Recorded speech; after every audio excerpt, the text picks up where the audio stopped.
All right, paragraph 6, the longest paragraph in the entire contract.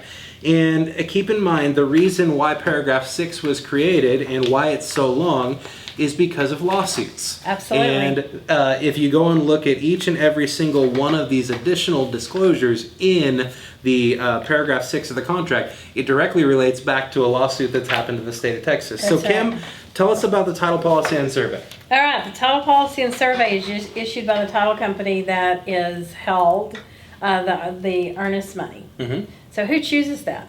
Well, the buyer gets to choose it, yet the seller often pays for it in the state of Texas. And the seller can refuse to pay for it if they don't want to use a specific title company. The reality of the situation, y'all, is sellers aren't really familiar with title companies. It's you who are familiar with title companies. Do not ever let that be the reason that a deal dies, is because of the choice of a title company. Or you'll be buying a house. You have the potential to buy a house. And we would have the potential to have to help you. So please don't do that. Title company rates and everything like that, they're all set by the Texas Department of Insurance. Now escrow fees and stuff like that, they can get you there. They can be a little bit different. Yet for the most part, a closing is going to be about the same fees. That is correct. Everywhere. That is correct. It could be that a fee office, an attorney ran office is a little different. Yeah. But I do recommend that you know who you're in business with and know what their policies are. Absolutely. Okay, so now that we've established that common practice in the state of Texas is for the seller to pay for the title policy. Yes. Then what? So you want to make sure you check seller or buyer. Yes. You cannot leave that blank. No. What happens if you leave it blank? Well, you're gonna have to do an amendment to the contract, deciding who's going to end up doing it. All right, there you go. And then, because once this contract is executed, you cannot go back and make changes to this. Ever. Ever. The only way you can do that from that point in time is by doing an amendment to the contract. and that is the only way to ever change. And we're going to go over that in a separate video. That's all right. All right, so now we're very fortunate on our tax records. It usually shows any liens or anything that are on the property. So that's another thing. When you're pulling up your property and you go to check to make sure that what's in the MLS is the same thing that's in the legal description of the tax records. On Realist, if there's any liens on the property, sometimes it will tell you. And keep in mind, a mortgage is a lien on That the is property. correct. So that will be listed there too. Absolutely. So I have a question on number 8. Yes. You have to check something. So it says a standard printed exception to the discrepancies, conflicts, shortages in the area or boundary lines, encroachments or protrusions or overlapping improvement. Should they be amended or deleted? So this is up to you. The whole reason that this is actually in there is because another lawsuit at one point in time, a few lawsuits actually, and this is a very, very nominal fee. It's about 5% of the total escrow policy. So we're usually talking somewhere between $50 and $250, depending on the sales price of the home, because that's what the escrow, the policy, the title policy is off of.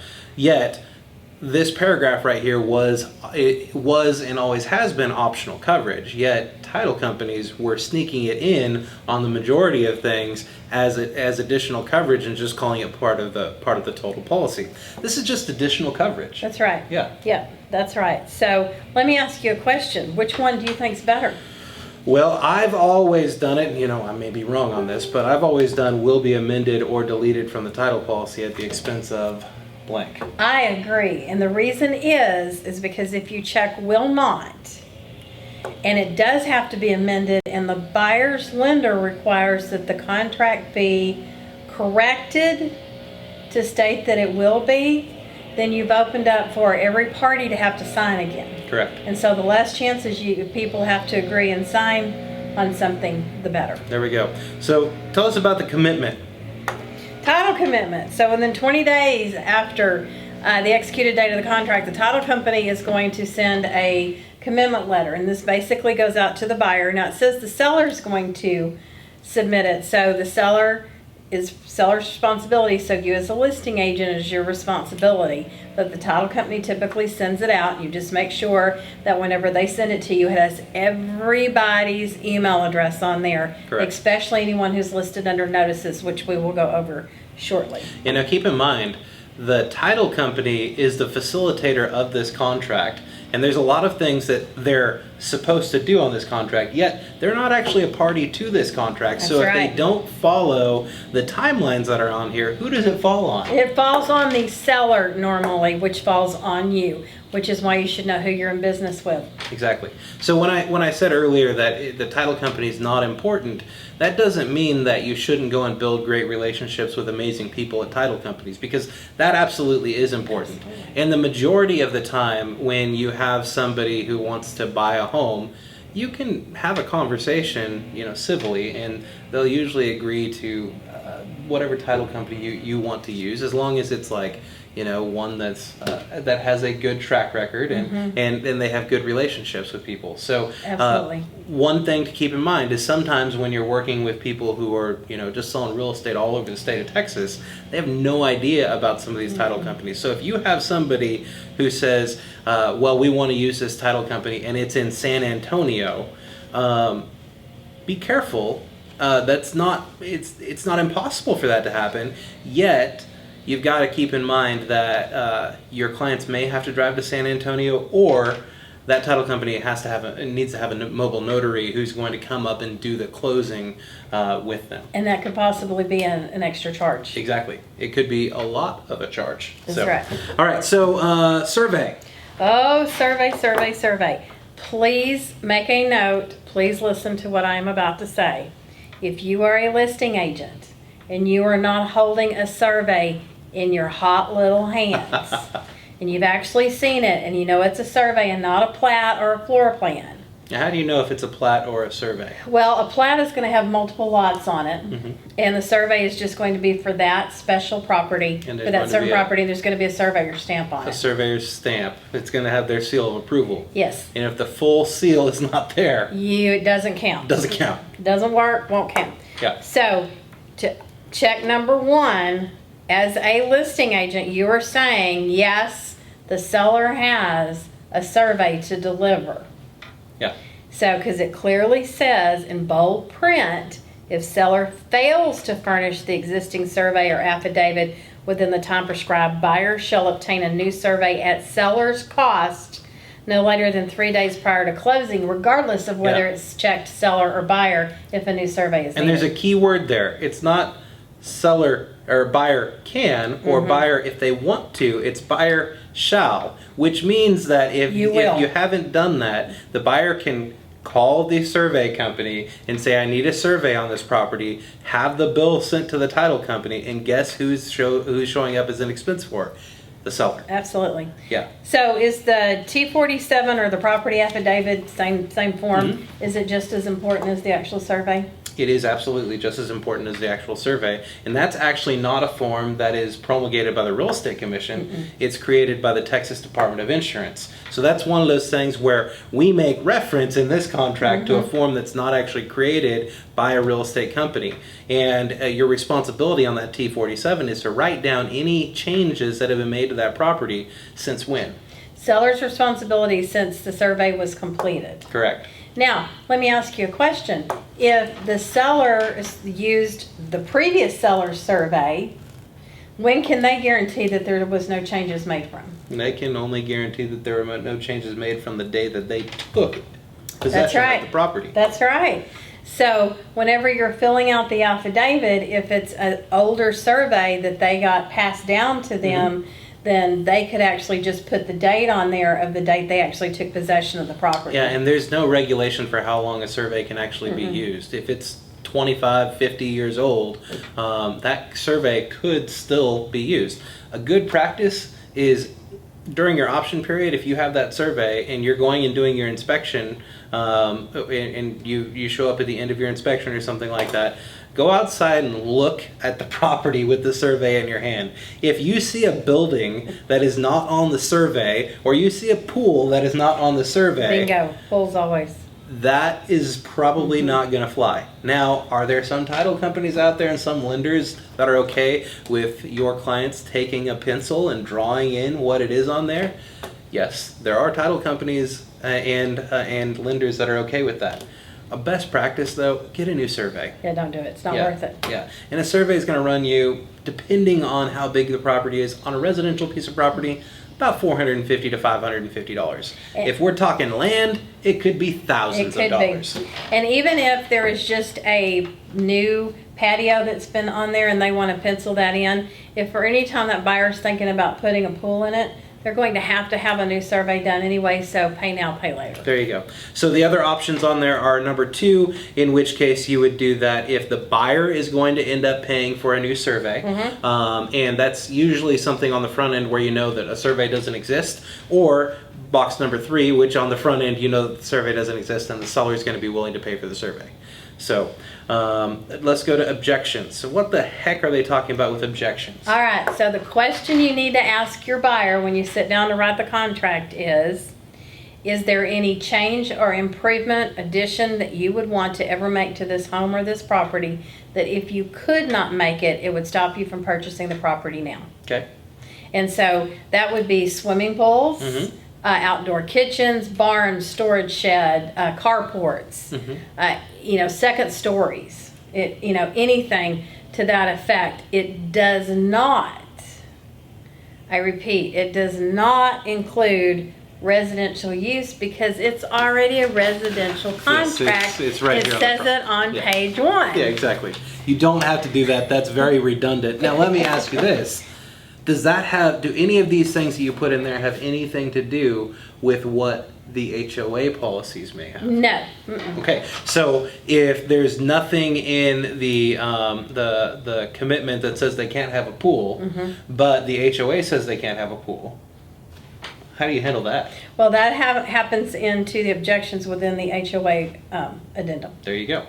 So just because this may say you can have one or that you can do something doesn't mean you're out of the woods yet. Because if you're in an HOA or a property owners association, as they're referred to in the state of Texas, doesn't mean you're out of the woods yet because you've still got to read that. Absolutely. And make sure that you're good with everything like that. So let's talk about days on that paragraph. Yeah. So how many days do you think is a good time to put in there? Common practice for me, about 14 days. Okay, so I'm going to tell you 4. Okay, why? There's no right or wrong answer, but here's why. If for any reason the contract or that you didn't get the survey done 14 days before closing, you could be extending the contract because you didn't get the survey to them on time and you put that they have 14 days to object to anything. So 4 days will usually cover a weekend, a holiday weekend, or it'll give you a couple of business days even on a weekend to find out from someone if that is going to be an issue. And I've always done a higher number of days because then it protects you if you have to extend the contract because it's automatically extended here for a certain amount of days within this portion of the contract beyond just the amount of days that that you've agreed to right there, because if something does come up on the commitment that you don't like, your days kind of start over. So one helps the buyer, one helps the seller. There you go. Depends on who you're working for. That's right. So if you're representing the seller, you want exactly what she just said. The less amount of days. If you're representing the buyer, the more days, the better. Okay, let's go to title notices. We're just going to cover some of these real quick. If you want some broken down language on this, we can provide that to you. But abstract or title policy, that's just going to be, you can read through that. E2, mandatory membership in a property owners association. This one has 2 different checkboxes, and these are very important. And it's the most missed checkboxes on the contract. Probably because it's right here at the very bottom in the last sentence on this, and it doesn't even give you the full paragraph of what it says. But it's this property is or is not subject to mandatory membership in a property owners association. So I know that this is a redundant question, but if it's a voluntary HOA, what would you check? If it's a voluntary HOA, you could check that it is not subject to it because you have the choice. That's correct. Now, could a voluntary HOA become a mandatory HOA? Absolutely. How? if, depending on the county and the city that it's located in, if 75% or greater, or again, depending on the county, of the homeownership decides that they want to make it mandatory, that they can And yes, pass an article to get that they done. could. And the exact same thing goes for a property owners association. If they have that same 75% amount, they could vote to no longer be a property owners association. That's right. Now, very important about property owners associations in the state of Texas, there is no regulatory body on what a property owners association can or cannot do. There's no maximum amount that they could raise dues every year. If they decided that they didn't want to have the pool open ever again, they could do that and keep charging you the exact same amount of money. There's huge benefits to being in property owners associations as well. Absolutely. When they're run correctly. Absolutely. So, and every HOA has an expiration date. correct. Whether So every HOA has a time. has a time Period. limit, so they either last 10 years, 5 years, 15 years, 25 years, or 100 years. Yeah. So most of your planned communities now, your larger planned communities, will outlast any of your lifetimes. Okay. And same thing with deed restrictions. Deed restrictions actually have to be refiled with the county. Yes. Is it 10 years? Depends on the county. There you go. Depends on the county. And the HOA takes care of that. So that brings up a good question. If you don't have an HOA, who refiles those? Who? Yeah, a homeowner would have to go in and Yeah. do it, and they would have to know to do it. There So, you go. and a lot of realtors know to do it. There you go. Exactly. And your competition's probably some of them if they live in your neighborhood and they're farming it. Just There saying. you go. All right. So let's go. What's a statutory tax district? Okay, so the property is situated in a utility. So we have several utility districts. We have PIDs, PUDs, and MUDs. Mm-hmm. So a MUD is a municipal bond district, which is similar to Trophy Club. Okay.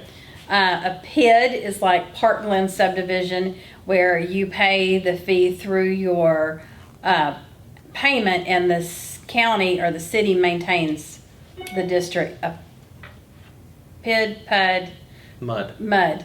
So MUD is Trophy Club, PID is Parkland, and a PUD is pretty much everybody else. There you go. All right. So Tidewaters. I'll just be quite clear on this one. If you're worried about this in North Texas, we've got bigger problems. Yeah, we do. So You might think you're in Corpus. we're not going to hit on that one. Annexation. This is the rights that a municipality has to be able to incorporate a piece of property into their city. There's some benefits to that. There's some downfalls to that. Sometimes if it's was part of a MUD and that MUD gets annexed by the city, sometimes your property taxes can actually go down from that happening. That is correct. So we do have a lot of that annexation that happens in this area. Haslett has been a huge area where Tarrant County has taken in. Yeah. We also have some areas in Denton County and a lot in Johnson County. Yeah. So if you look on the tax records and you see that the homeowner pays county taxes but does not pay city taxes, then you will know that it's a possibility that someday they could be annexed. Perfect. All right, so that's all we're going to cover. Actually, no, there's going to be one more thing we're going to cover on here that's important to remember. Propane gas system service areas. Do we have any of those up here? We do. Yes, and who regulates propane gas service system areas? Nobody. Actually, it is the Texas Railroad Association Commission. Yeah, they're the same ones that regulate all of the fuel lines throughout the area. Yes. So, but propane lines can just be a propane tank put in the ground that just services the one property. Yes, it could be that. Or what this is most often referring to is, let's say that you have a community, and this is more popular in the Austin area, that has a shared propane system. The reason you have to disclose this is because a propane company determines what those fees are going to end up being, and they can be quite substantially high sometimes. That's just like a private water company. Exactly. Yeah. So that's when you would end up utilizing the propane gas system service area. And the last one of my favorites on here is notice of water level fluctuations. So, interesting story about this. It was actually a state legislator. Uh-huh. Yeah, state legislator that was sued because he had a home on Lake Travis. Travis. Well, if y'all remember 2011, 2012, 2013, we were in a big drought here in Texas. So he had sold his property a short time before that drought happened, and they sold it as lakefront property. Well, when we had the drought, the lake receded, and it was no longer lakefront property. So they sued, saying that what they bought was no longer lakefront property, but it was advertised as lakefront property. They didn't end up winning because it was common sense that when it rains, water levels go up. When it's hot and it's not raining, water levels will go down. And, you know, one of my favorite things on here that you should always add is, and McDonald's coffee is hot. There you go. It is hot. It is hot. I wish it would burn me. So let me ask you, what is another way that lake levels go down? Oh, you know, if there is a dam above you or a dam below you. That's right. So, and Lake Granbury is huge in our area for that. Because the Brazos River Authority sells so much of that water before they tap into any of the other lakes. So, and my understanding is in Lake Granbury, there was actually a big issue about this a few years ago. Oh, it was when huge. when they lowered the lake, and a lot of those people who had built these incredible docks out there no longer had water access. They were not standing in any water. So, and it did a lot of damage to boats and so forth. So, with that said, if you were going to sell a property that is on a lake, you want to lead the buyer to find out more information on who would be responsible for those lake levels, whether they sell the water off of it or not. Exactly.